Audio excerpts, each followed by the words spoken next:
in nation building. When the godly are in authority, the people rejoice. Yan po ang sabi ng Proverbs 29 verse 2. But when the wicked are in power, they groan.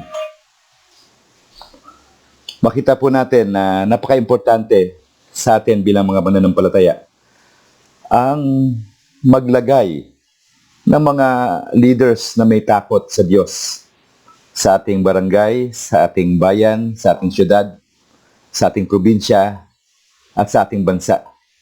Dahil tayo rin pong mananampalataya ang makikinabang at lahat ng tao ay magsasaya. Isa po sa mga isyu ngayon ang korupsyon. Kaya ang ating bayan ay naghihirap dahil karamihan ng mga politiko ay walang takot sa Diyos at korupsyon ang iniisip. Sa aming bayan dito sa Taguig, ang mga leaders po ay napapaligiran ng mga pastor.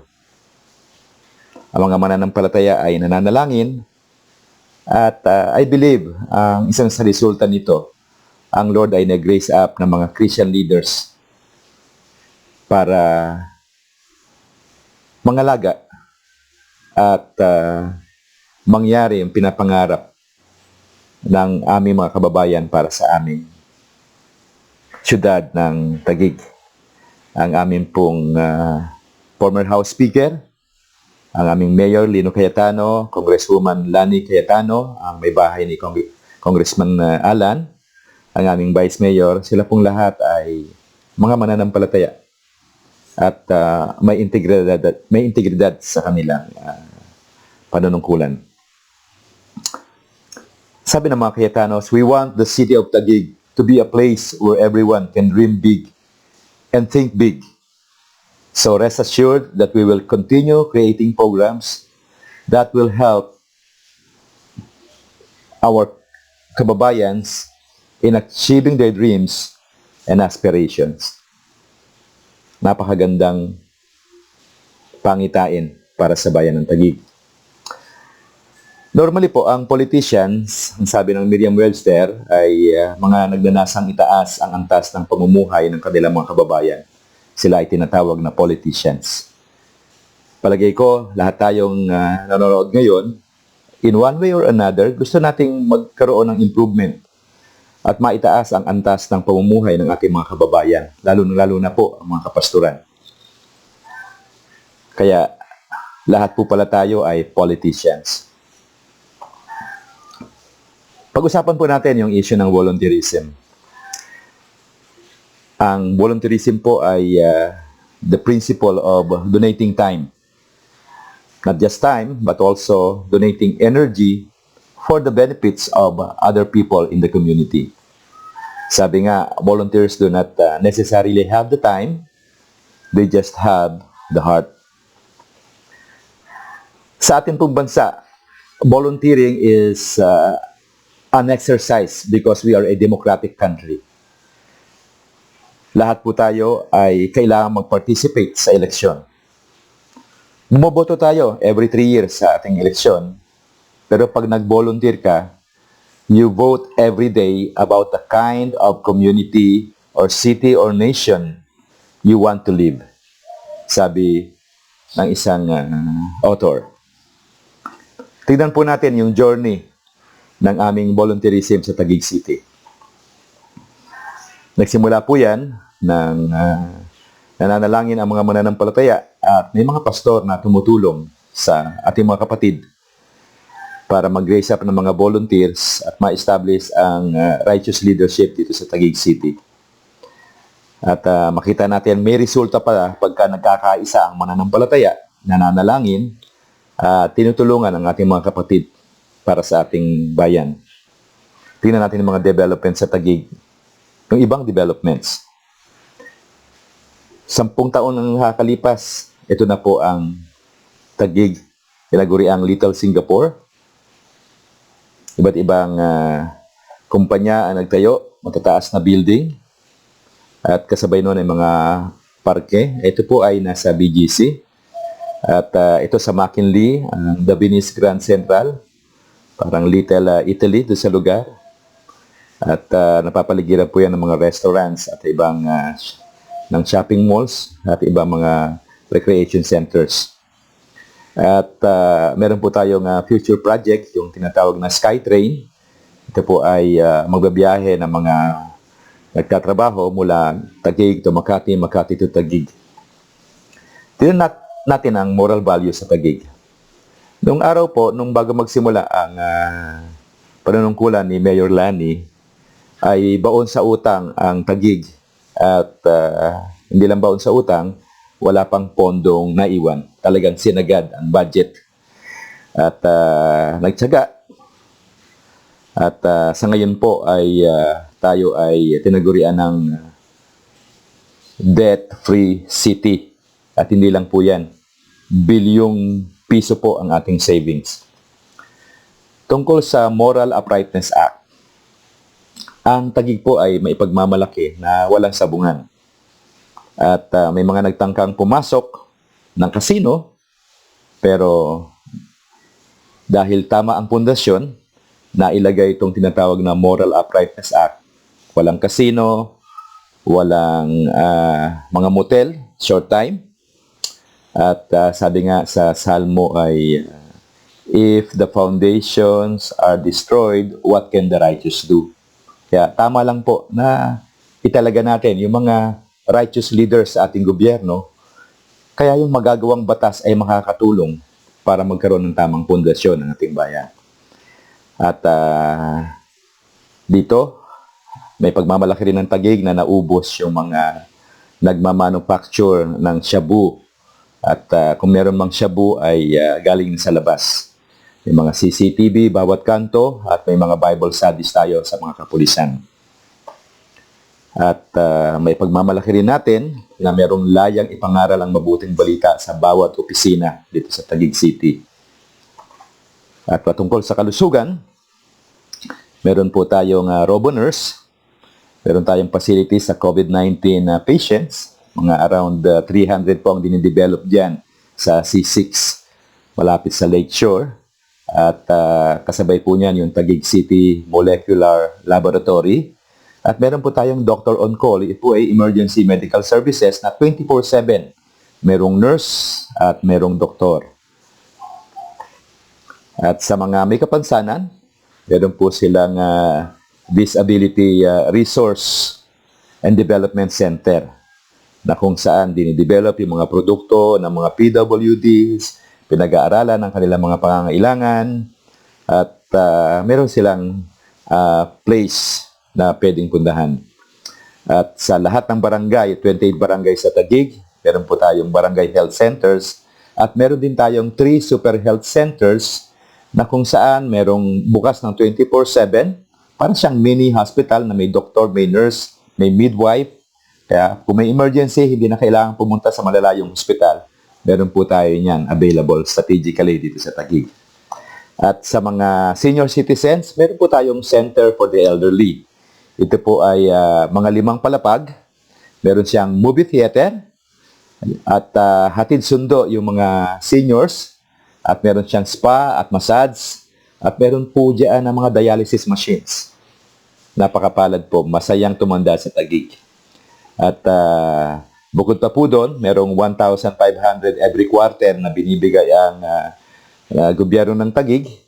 Sa mga umabot ng 100 years, meron silang 100,000. At pagka nag-birthday, naging 101, another 100,000. Bukod pa po yan sa binibigay ng national government.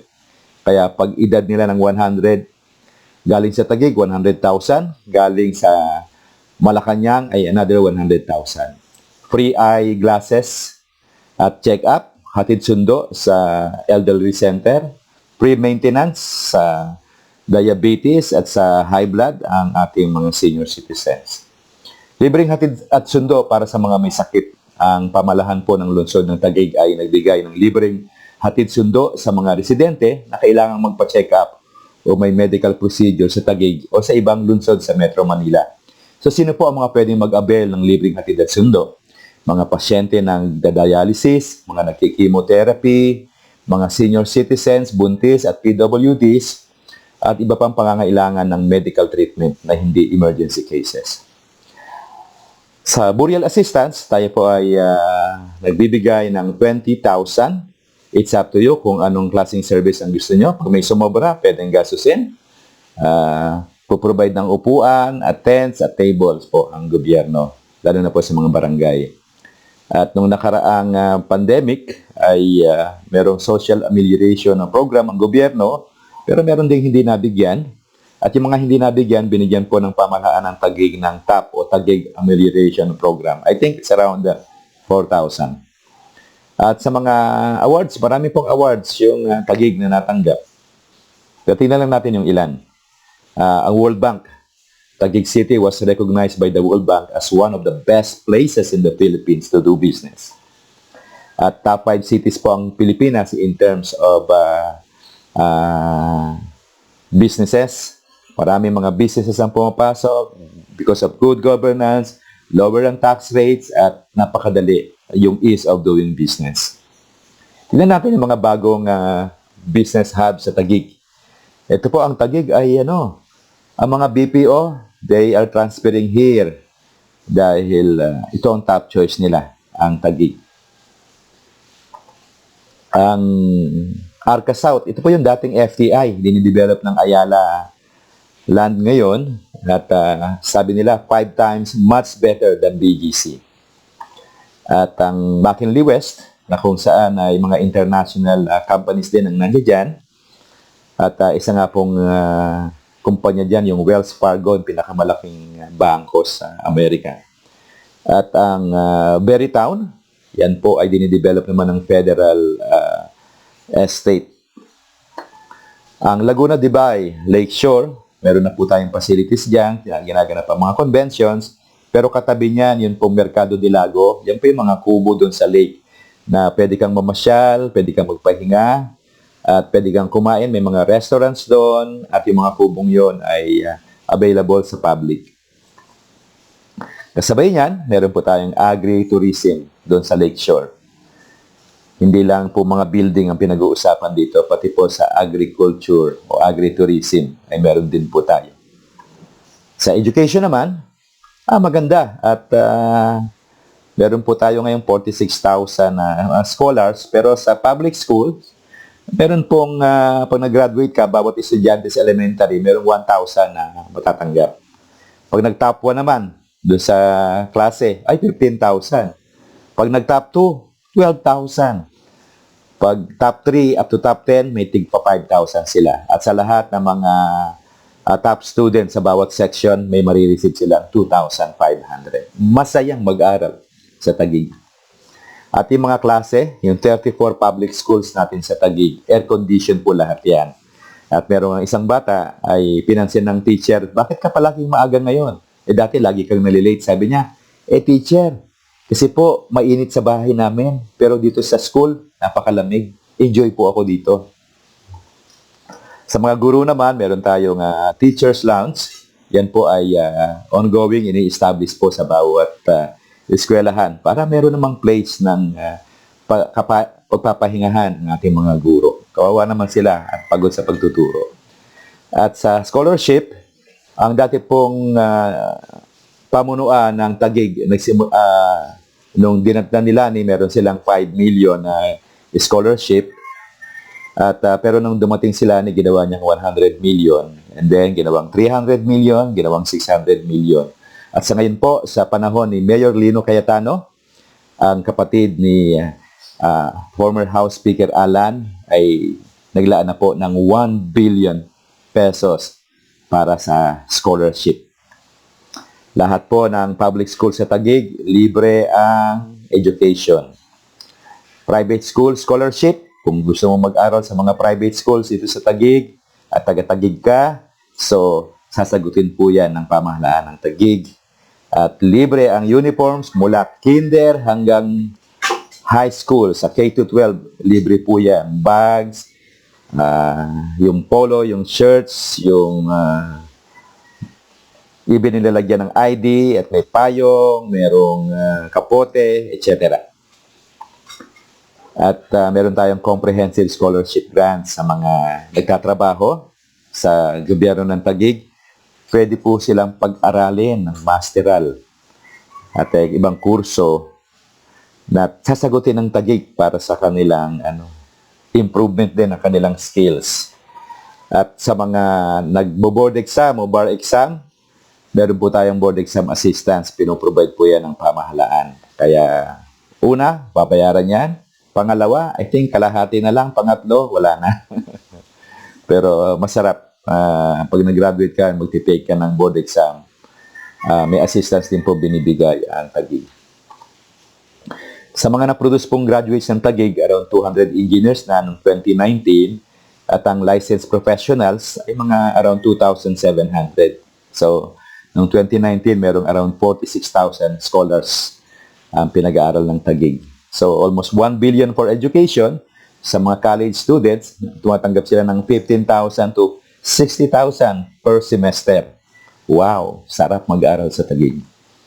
At nung nakaraang pandemic, 25,000 po ng mga scholars natin ay naka-receive ng 5,000 cash assistance.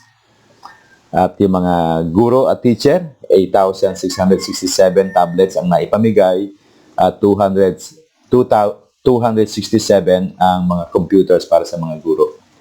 At sa training din ng mga manpower, ay meron tayong manpower training centers in coordination with TESDA para sa ating mga manggagawa. At iba pa, sa mga kapastoran ay nakatanggap po ng,